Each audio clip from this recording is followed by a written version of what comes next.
اذکار سیریز کو ہم لے کر آگے بڑھ رہے ہیں۔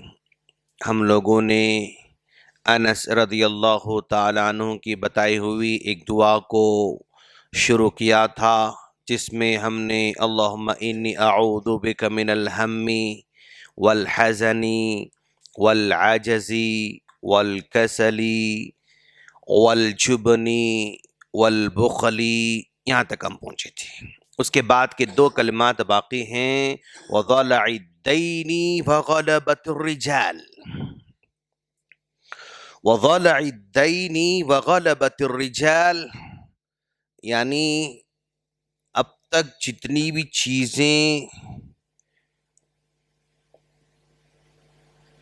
وغلبۃ الرجال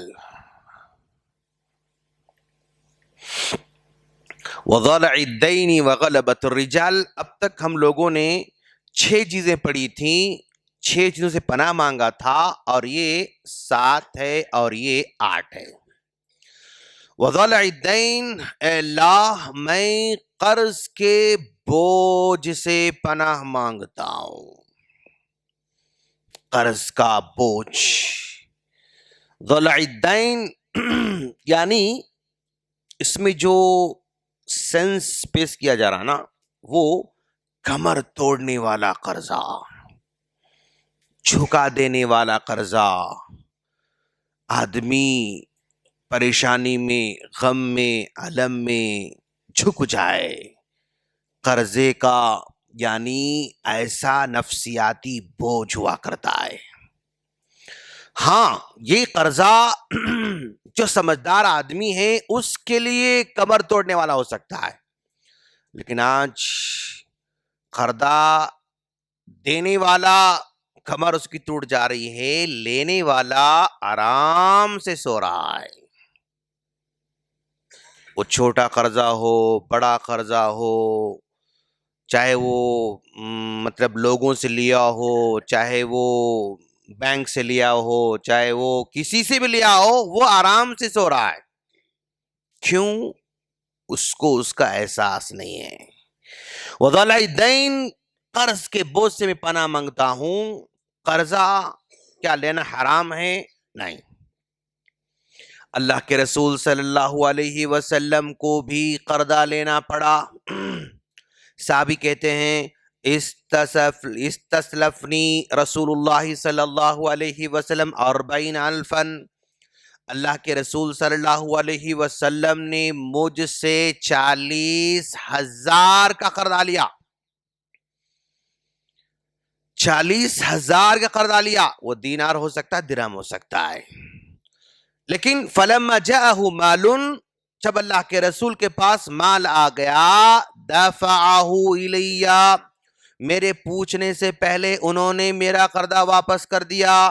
ثم قال، پھر کہا، اللہم بارک لک، اے اللہ اس آدمی پر تو برکت نازل فرما، اللہم بارک لک، اے اللہ تجھ میں برکت عطا فرما، وَأَهْلِكَ، تمہارے گھر والوں میں برکت عطا فرما، وَمَالِكَ، تمہارے مال میں برکت عطا فرما۔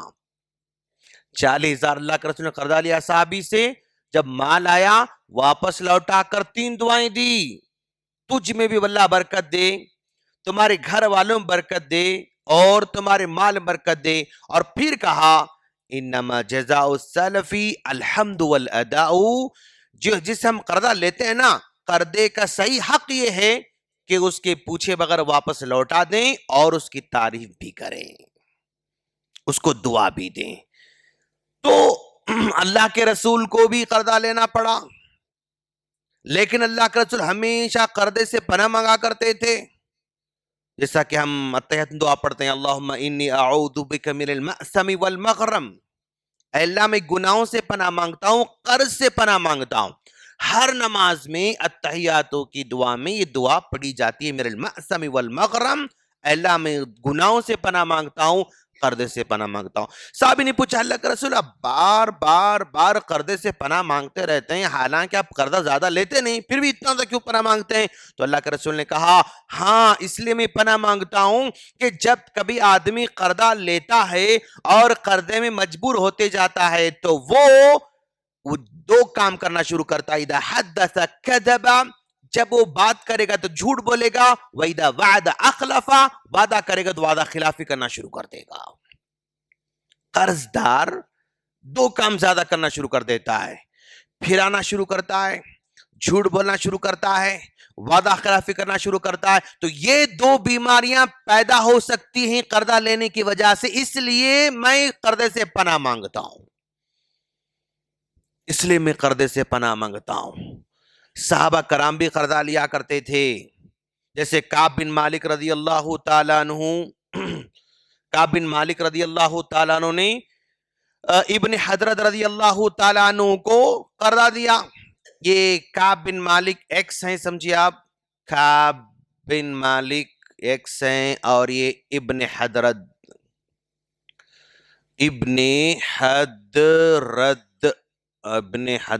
اوکے چلو ابن حضرت، یہ دونوں کے دونوں صحابی ہیں. کعب بن مالک رضی اللہ تعالیٰ نے کس کو قرضہ دیا؟ ابن حضرت کو قرضہ دیا. اور قرضہ دینے کے بعد ایک ڈیٹ مقرر ہوتی ہے کہ بھئی اتنے دنوں میں واپس کریں گے، 5 دن، ہفتہ، 2 ہفتے، مہینہ، 2 مہینے، جو بھی ڈیٹ مقرر ہوتی ہے وہ ڈیٹ ختم ہو گئی. وہ ڈیٹ ختم ہو گئی اور قرضہ ابھی واپس نہیں لوٹا پا رہے ہیں. اچانک کعب بن مالک رضی اللہ تعالیٰ عنہ کی ملاقات ابن حضرت سے مسجد میں ہوئی. مسجد میں ہونے کے بعد آپ نے قرضہ پوچھا اور قرضہ پوچھنے کے بعد اس کے دوران ذرا تو میں ہو گئی، آواز بلند بھی ہو گئی. اتنے میں اللہ کے رسول صلی اللہ علیہ وسلم کے حجرے مسجد سے لگ کے تھے، اللہ کے رسول کے گھر تک آواز پہنچی، ان کے آواز کرنے کی آواز وہاں تک پہنچی. تو اللہ کا رسول نکل کے آ گئے، آ کر کہا کیا بات ہے؟ تو اللہ کا رسول یہ ابن حضرت ہے، مجھ سے قرضہ لیا ہوا ہے، میں بار بار مانگ رہا ہوں لیکن قرضہ واپس نہیں لوٹا رہا ہے، میرا قرضہ واپس نہیں لوٹا رہا ہے. تو اللہ کا رسول پھر ان سے پوچھا ابن حضرت کیا تم نے سے قرضہ لیا ہے؟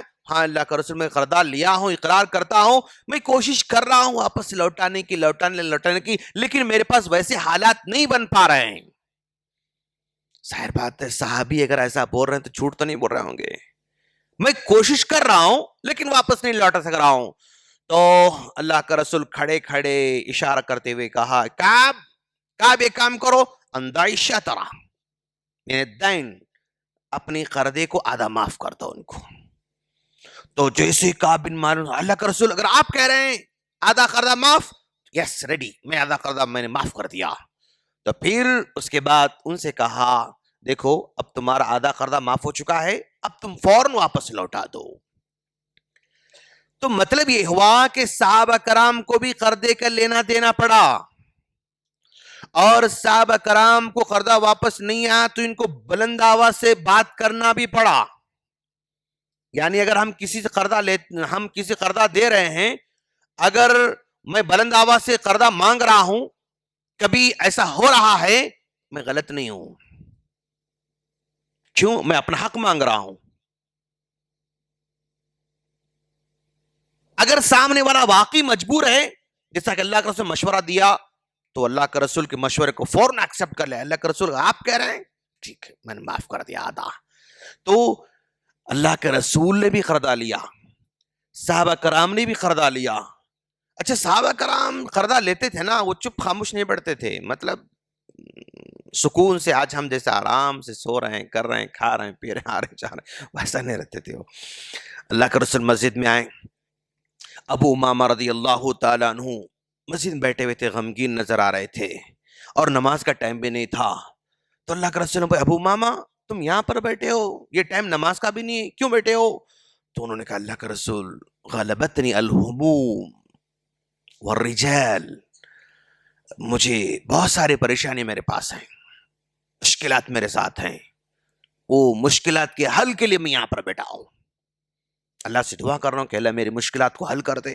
دیکھو آپ صحابہ کرام کی یعنی نفسیات، ان کی سیرت جہاں غور کریں گے ہم کہ وہ پریشان ہوتے ہیں تو مسجد میں آ کے اللہ سے حل تلاش کر رہے ہیں، اللہ سے اپنا پرابلم کا سولوشن مانگ رہے ہیں. تو اللہ کے رسول نے کہا اچھا تم پریشان ہو اور پھر تم کہہ رہے ہو پریشانیاں ہیں. کہا کیا پریشانی تم کو؟ اللہ کے رسول قرضے بڑھتے جا رہے ہیں، میرا قرضہ بڑھتے جا رہا ہے، میں کیا کروں سمجھ میں نہیں آ رہا ہے. تو اللہ کے رسول نے کہا اچھا ٹھیک ہے، ایک کام کرو، میں ایک دعا سکھاتا ہوں، تم دعا کا اہتمام کرتے رہو.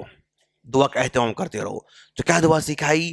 اسی دعا کو سکھایا اللہ کا رسول نے ابو امامہ رضی اللہ تعالیٰ عنہ کو. اللہم انی اعوذ بک من الہم والحزن.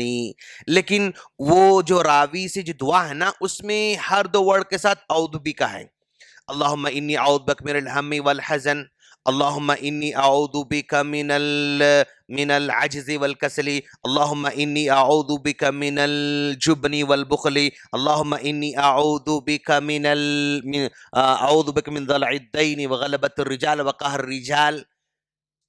سیم دعا ہے لیکن اس میں اعوذ بک ہر دو کلمے کے ساتھ ایڈ ہے. ابو ماں تو یہ دعا سکھائی کیوں؟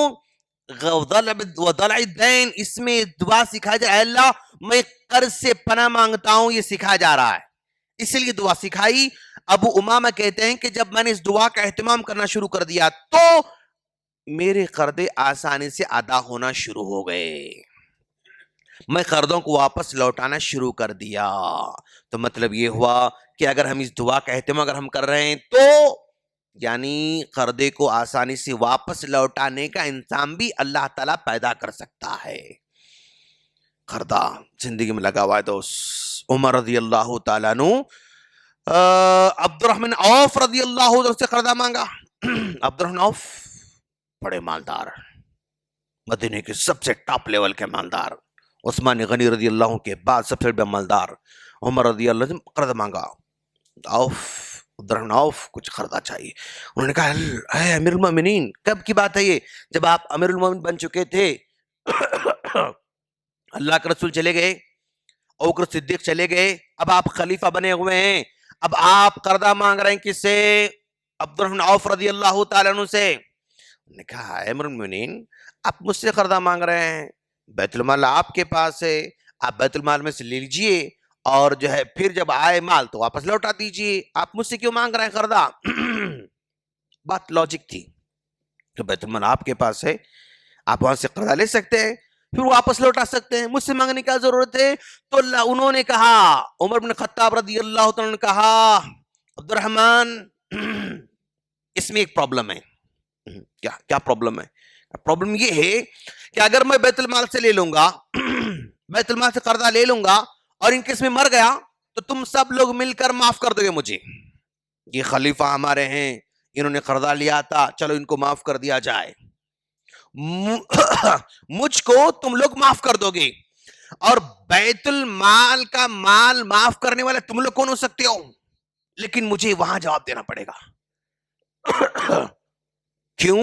بیت المال کے مال کو معاف کرنے کا حق تمہارا نہیں ہے، وہ تو غربا کا مال ہے، تم معاف کر دو گے، لیکن پکڑا میں وہاں جاؤں گا، میں نہیں چاہتا کہ میں وہاں پکڑا جاؤں.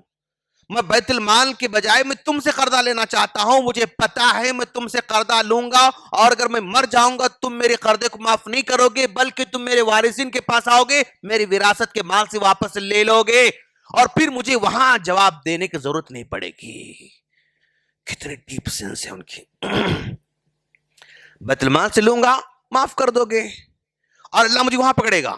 میں تم سے لوں گا، مجھے پکا یقین ہے کہ تم مجھے معاف نہیں کرو گے، تم میرے وارثین کے پاس آؤ گے، میرے وراثت سے تم اپنا قرضہ واپس لے لو گے اور مجھے وہاں اس قرضے کا جواب دینا نہیں پڑے گا. وضلع الدین، اے اللہ قرض کے بوجھ سے پناہ مانگ رہا ہوں، وقت بہت ہو چکا ہے، اور باتیں ہم پھر انشاءاللہ کل بتائیں گے. اللہ سے دعا ہے اللہ تعالی ہم تمام کو قرض کی بلا سے محفوظ رہنے کی توفیق عطا فرمائے. آمین. السلام علیکم ورحمۃ اللہ وبرکاتہ.